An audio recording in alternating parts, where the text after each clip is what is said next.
बलदेवଙ୍କର ପାଦପଦ୍ମରେ ମୋର କୋଟି ଜନ୍ମର ଶରଣ ଶରଣ ଶରଣ ତାଙ୍କରି ପାଦପଦ୍ମରେ ଶରଣ ବସି ଅକିଞ୍ଚନ କିଛି ପବିତ୍ର ଅବତାର ସନାତନ ଧର୍ମ ସମ୍ପର୍କରେ ଆଲୋଚନା କରିବା ପାଇଁ ଯାଉଛି। ତେବେ ଯାହାକୁ ଆମେ ସିଦ୍ଧ ବଳଦେବ ବୋଲି କହୁଛେ ଜାଣିଛେ, ଯାହାକୁ ବିଶ୍ୱ ଜାଣିଛେ ଓଡ଼ିଶା କାହିଁକି, ଭାରତ କାହିଁକି, ବ୍ରହ୍ମାଣ୍ଡ 21 ପୁର ନବଖଣ୍ଡ ବେଦିନୀ ଚତୁର୍ଦଶ ବ୍ରହ୍ମାଣ୍ଡ ସପ୍ତ ଦିବା ମହିମତ ଯାହାକୁ ଜାଣିଛନ୍ତି। ତେବେ ଯାହାକୁ ଆମେ ରତ୍ନ ସିଂହାସନ ଉପରେ ଦେଖୁ ଶ୍ରୀ ସିଦ୍ଧ ବଳଦେବ, ସୁଭଦ୍ରିକା ଏବଂ ଜଗନ୍ନାଥ ସୁଦର୍ଶନ ସିଂହାସନ, ଏମାନେ ହେଉଛନ୍ତି କିଏ ନା ଏମାନେ ହେଉଛନ୍ତି ଜଣେ ଜଣେ ଅକ୍ଷର, ଯାହାକୁ ଓଡ଼ିଆ ଭାଗବତର ରଚୟିତା ପଞ୍ଚସଖାର ଭକ୍ତ କବି ଜଗନ୍ନାଥ ଦାସ ଲେଖିଛନ୍ତି ଯେ ଅକ୍ଷର ରୂପୀ ଭଗବାନ ନୀଳାଞ୍ଚଳରେ ତାଙ୍କ ସ୍ଥାନ ଅକ୍ଷର ବ୍ରହ୍ମ ଯେ ଜାଣନ୍ତି ସୁଜ୍ଞାନୀ ପଣ୍ଡିତ ବୋଲାନ୍ତି। ତେବେ ସେ ହେଉଛନ୍ତି ବଳଦେବ, ସେ ହେଉଛନ୍ତି ହିମ୍ ବୀଜ।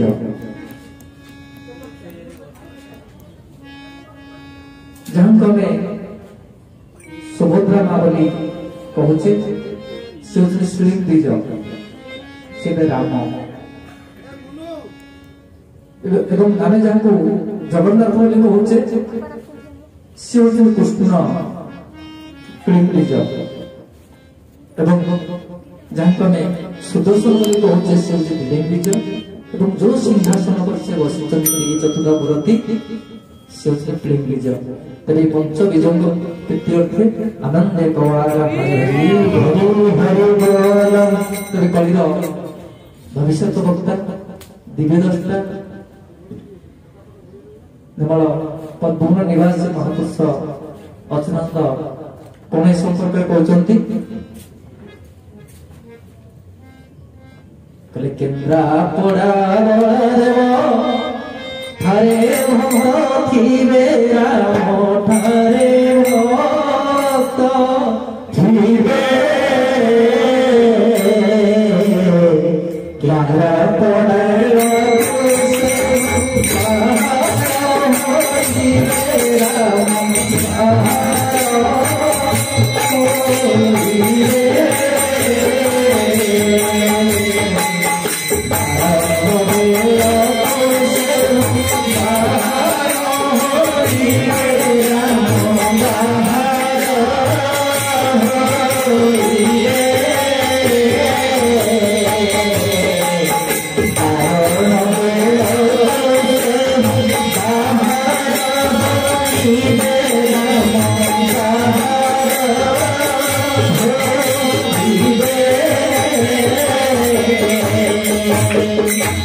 ଆପଣମାନେ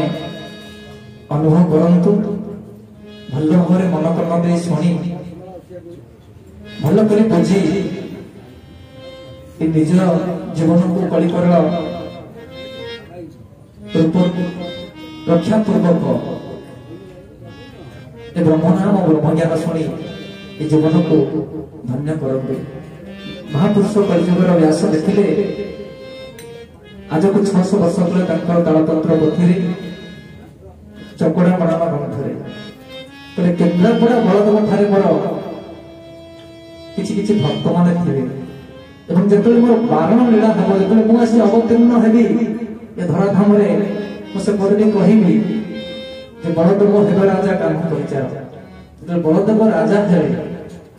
ଦିଲ୍ଲୀ ସିଂହାସନରେ ରହିବେ, ସେତେବେଳେ ସେ ଭକ୍ତଙ୍କୁ ଖୋଜିବେ। କେମିତି ନା ଏ ଗହଣ ଦଳ ମାଧ୍ୟମରେ ଯୋଉମାନେ ବଳଦେବଙ୍କର ଭକ୍ତ ବା ଶ୍ରୀ ଜଗନ୍ନାଥଙ୍କର ଭକ୍ତ, ସେମାନେ ବଛା କୁଛା ସମୟରେ, ବାରଣ ସମୟରେ ସେ ନିଶ୍ଚିନ୍ତ ଏ ଦଳ ଭିତରକୁ ପ୍ରବେଶ କରିବେ। କାରଣ ସିଏ ଯେ କୋଠ ଦଳ ଭକ୍ତ ଯାହାକୁ ପ୍ରଭୁ ସାଇତି କରି ରଖିଛନ୍ତି। ଏବଂ ତାପରେ ସେ କଣ କହିଲେ, କୋଉମାନେ ତାଙ୍କର ଭକ୍ତ ଆମେ ତାଙ୍କୁ କେମିତି ଜାଣିବା ନା ଅଣାକ୍ଷର ମନ୍ତ୍ର ଜପ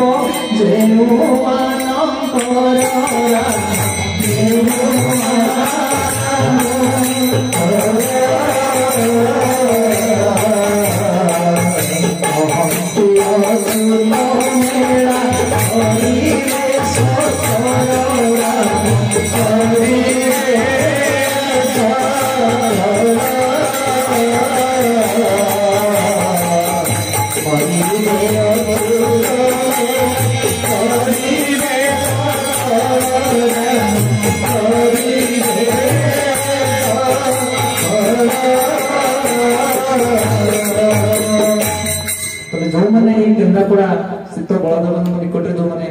ଭକ୍ତ ଥିବେ ବଳଦେବଙ୍କର, ସେମାନେ ଏଇ ଅଣାକ୍ଷର ଭଜନ, ଯୋଉ ଅଣାକ୍ଷରରୁ ଏକ ଅକ୍ଷର ଆସି ଏକାକ୍ଷର ନାମରେ ନାମିତ ହୋଇଛି, ଯାହାକୁ ବ୍ରହ୍ମ ନାମ ବୋଲି କୁହାଯାଏ, ସେଇମାନଙ୍କୁ ହିଁ ଭକ୍ତ ବୋଲି କୁହାଯିବ ବୋଲିକି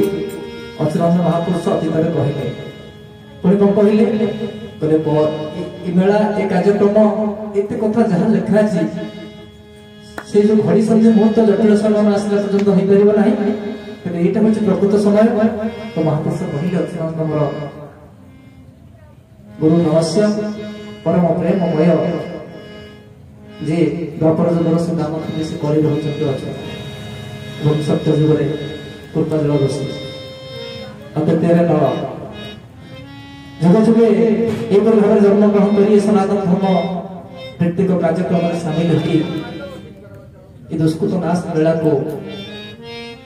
ମହାପ୍ରଭୁଙ୍କ ସହିତ କରି ଆସିଛନ୍ତି। ଏ କଥା କେତେବେଳେ ଘଟିବ ନା ଯୋଉମାନେ ଆପଣମାନେ ନେମାଳ ଯାଇଛନ୍ତି ଦେଖିବେ,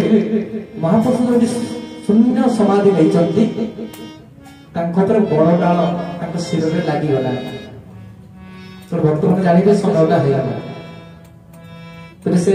ଏ ସଂକ୍ରାନ୍ତରେ ସେ କଣ ଲେଖୁଛନ୍ତି, ଏ କିପରି ଘଟଣା ନା ବଡ ଡାଳ ଶିର ପଟି ଶିରରେ ଲାଗିବ,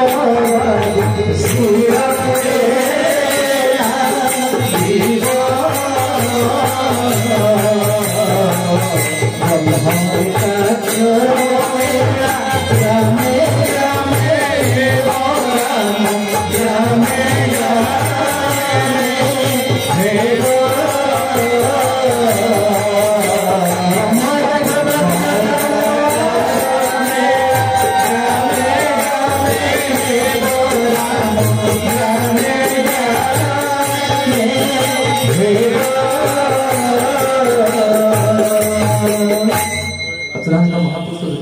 କହିଲେ ବଡ ଡାଳ ଗୋଟି ମୋର ଶିରରେ ଲାଗିବ। ଯେତେବେଳେ ସେ ବଡ ଡାଳ ଯାକୁ ବଟ ବକଳ ବୋଲି ଆମେ କହୁଛେ, ଯୋଉ ବଟକୁ ନେମାଳ ବଟକୁ ଲୟ କରି ସେ ମାଳିକା ପ୍ରଚାର କରିଛନ୍ତି, ମାଳିକା ଲେଖିଦେଇ ଯାଇଛନ୍ତି, ଯାହା ହଉଛି ଭବିଷ୍ୟତବାଣୀ, ଯାହା ହଉଛି ସତ୍ୟାନନ୍ଦ ସତ। ସେ କହିଲେ ଯେତେବେଳେ ବଡ ଡାଳଟି ମୋ ଶିରରେ ଲାଗିଯିବ, ଅର୍ଥାତ ମୋ ସମାଧି ଉପରେ ଲାଗିଯିବ, ସେତିଭଳି ବ୍ରହ୍ମ ଏକାକ୍ଷର ମେଳା ଗ୍ରାମେ ଗ୍ରାମେ ପ୍ରଚାର ହେବ। ଆଜି ଯେଉଁ ଏ ବ୍ରହ୍ମ ଏକାକ୍ଷର ମେଳା ଯଦି କିଏ ଜନମାନସରେ ପ୍ରକଟ ବା ପ୍ରଚାର କରେ, ଯଦି କିଏ ଧର୍ମରେ ଧାରଣା ଦେଉଛି, आपण माने कथा को भलो भाबरे साक्ष्य लक्ष्य प्रत्यक्ष अनुमान अनुसंधान अनुभव करी पारिले आपण माने सत्य निकट रे पहुंच पारिबे। ये कथा के होची सत्य। अब ब्रह्म एकाक्षर बड़ा यार ना कहीं के ब्रह्म एकाक्षर बड़ा है ना ब्रह्म कहले श्री जगन्नाथ महाप्रभु को बुझाए। ब्रह्म होची गोटी अक्षर तेणु अतीत जो बड़ा आम शुणुचे देखीचे से कौन से जंत्र नुहे ये गोटे आपण बास भवन बास भवन गोटे ब्रह्म एकाक्षर जंत्र स्थापन होती जहाँ आम नीलाचलवासी नीलकंदरवासी पूर्वी जे निवास करते से प्रकट जगन्नाथ रूप देखु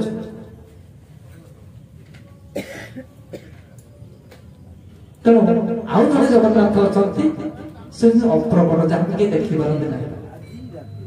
महापुरुष अति सुंदर भाव में पुनश्च कहले अरूप रूप नाम हुए सीना स्वरूप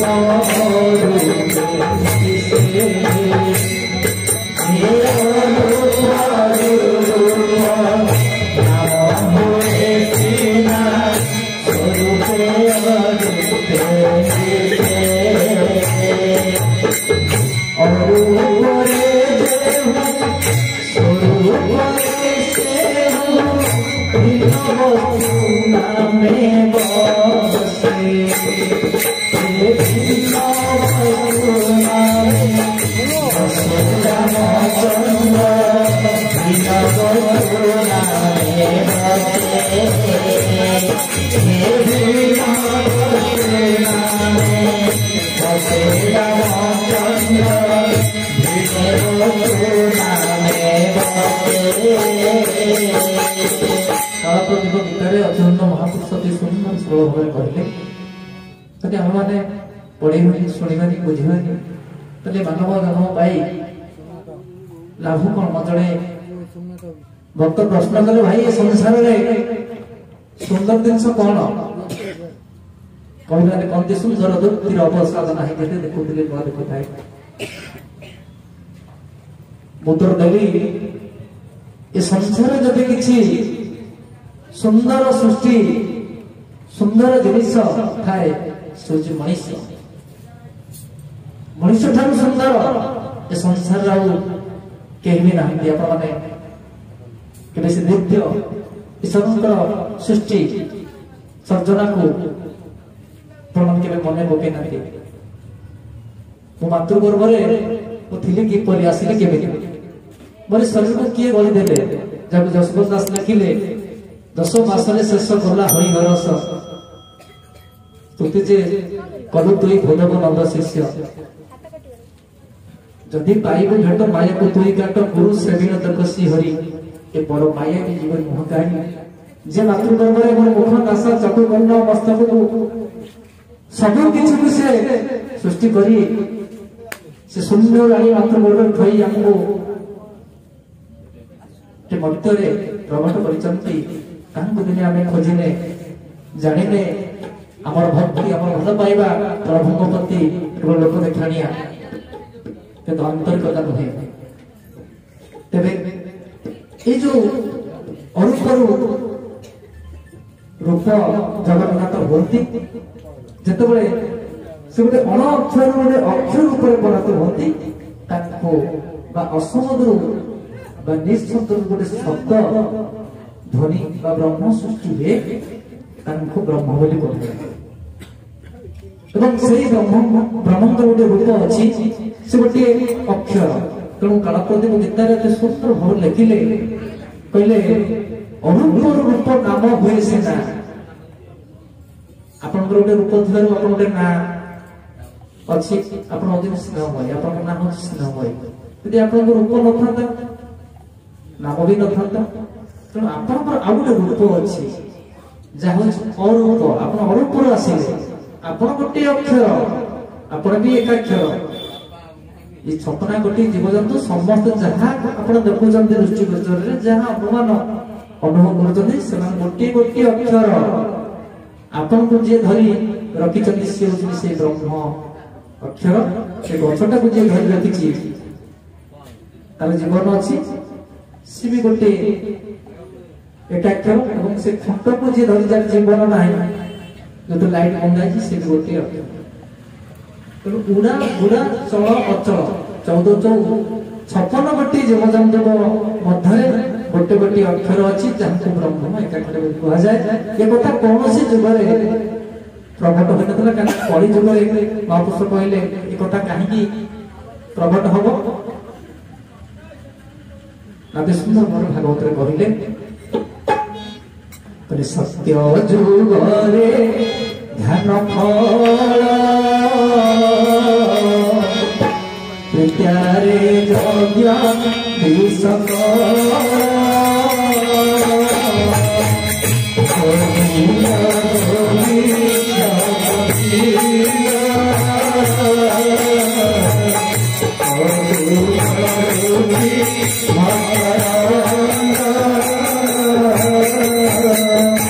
द्वापरे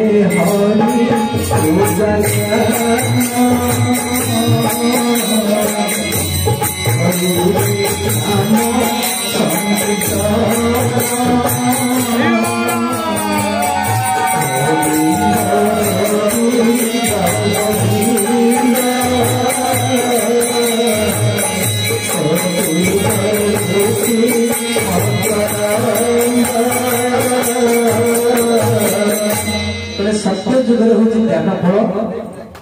कहीं सत्य जुगे ध्यान कले जहाँ कर्मर फल मिलूला ना मनीष था सत्य जुगे कहीं था दीर्घा तृतीय जुगे रहा ये यज्ञर विधान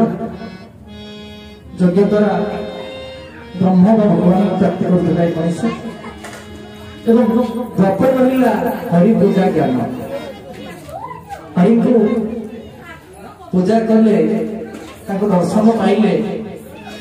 ये जीवन धन्य हो ये कली तीन कथा तो रखिले ना महापुरुष तेरे कली सारा कथा कौन